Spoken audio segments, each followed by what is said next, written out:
کہ خدا تو ایک جگہ پر ہے، اس کو جگہ کا نام عرش ہے، عرش پر کرسی رکھی وہ وہاں بس رک دیجیے اس کو تھوڑا سا آپ سنیں گے غور سے تو کیا کہہ رہے ہیں کہ خدا ہے، عرش پر ہے، عرش پہ کرسی رکھی ہوئی ہے، اس پہ ذرا تھوڑا سا پیچھے لے کے اس کو پھر سے چلائیں یہ کتنا تو ایک جو جگہ ہے پر ہے، اس کو چلی گئی ہے انتہائی بات کہ خدا تو ایک جگہ پر ہے، اس کو جگہ کا نام عرش ہے، عرش پر کرسی رکھی وہ وہاں ہے۔ سنا آپ نے کہ عرش ہے، عرش پر کرسی رکھی ہوئی ہے، اس پر اللہ ہے۔ مجھے یہ ڈاکٹر اسرار صاحب ان کے ماننے والے بتائیں کہ 1400 سالہ جو ہمارا اسلامی دور ہے، جو اسلام کی تاریخ ہے، اس میں کس کا یہ عقیدہ ہے کہ عرش ہے، عرش کے اوپر کرسی ہے، اس کے اوپر اللہ تعالیٰ ہے؟ یہ کس کا عقیدہ ہے؟ آپ سوچیں کہ کتنی بڑی جہالت ہے۔ یہ شخص، یہ صاحب ایسی بات کر رہے ہیں جو سرے سے کسی کا عقیدہ ہی نہیں۔ یعنی کرسی کا مطلب کیا سمجھ کے رکھا؟ جو آدمی کرسی کو نہ سمجھ سکے وہ اللہ رب العالمین کی صفات پر بس بات کرتا ہے۔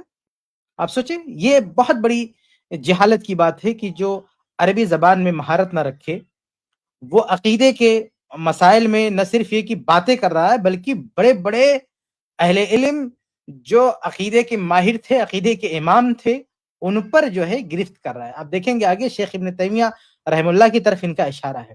شیخ ابن تیمیہ رحم اللہ کے سامنے ان کی کیا اوقات ہے، ان کی کیا حیثیت ہے بتائیے؟ یہ صاحب جن کو عربی تک نہیں آتی ہے، جن کو کرسی کا مطلب تک نہیں سمجھ میں آیا، انہوں نے عرش کے اوپر کرسی رکھ دیا، انہوں نے عرش کے اوپر کرسی رکھ دیا، پھر کہا اس کے اوپر جو ہے اللہ تعالیٰ ہے۔ یہ عرش کے اوپر کرسی ہے، یہ کس کا عقیدہ بھیا؟ تو یہ جو کنفیوژن ان کے ذہن میں آیا ہے، جو غلط فہمی ہے، جو آدمی اتنی بھی استطاعت نہیں رکھتا ہے کہ عرش اور کرسی کا معاملہ سمجھنے سے قاصر ہے، وہ اللہ تعالیٰ کی صفات پر نہ صرف بات کر رہا ہے بلکہ اللہ تعالیٰ کی صفات کے بارے میں جو ماہرین ہیں، جو عقیدے کے امام ہیں، ان پہ گرفت کر رہا ہے۔ تو بھائی وہ کرسی انہوں نے اپنی کرسی سمجھ کے رکھا نا۔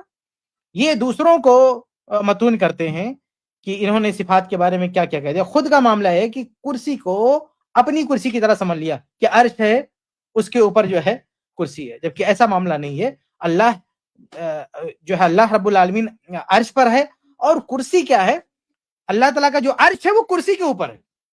یہ اپنی دنیاوی کرسی پہ قیاس نہ کریں، اللہ تعالیٰ کے قدم کی جو جگہ وہ کرسی ہے، تو اللہ تعالیٰ کا جو عرش ہے وہ کرسی کے اوپر ہے، یہ اصل معاملہ ہے۔ لیکن یہ اپنے حساب سے قیاس کر رہے ہیں کہ ایسا لگ رہا ہے کوئی تخت لگا کے بیٹھا ہوا آدمی، اس پہ کوئی کرسی رکھ کے، جیسے یہ اسٹیج پہ تقریر کرتے ہیں، تخت ہوتا ہے پھر جو ہے اس پہ کرسی رکھ دے، اس پر یہ بیٹھتے ہیں۔ اس طرح سے انہوں نے اللہ تعالیٰ کا معاملہ سمجھ لیا اور منسوب کر دیا کہ کسی کا ایسا عقیدہ، حالانکہ ایسا کسی کا بھی کوئی عقیدہ نہیں ہے۔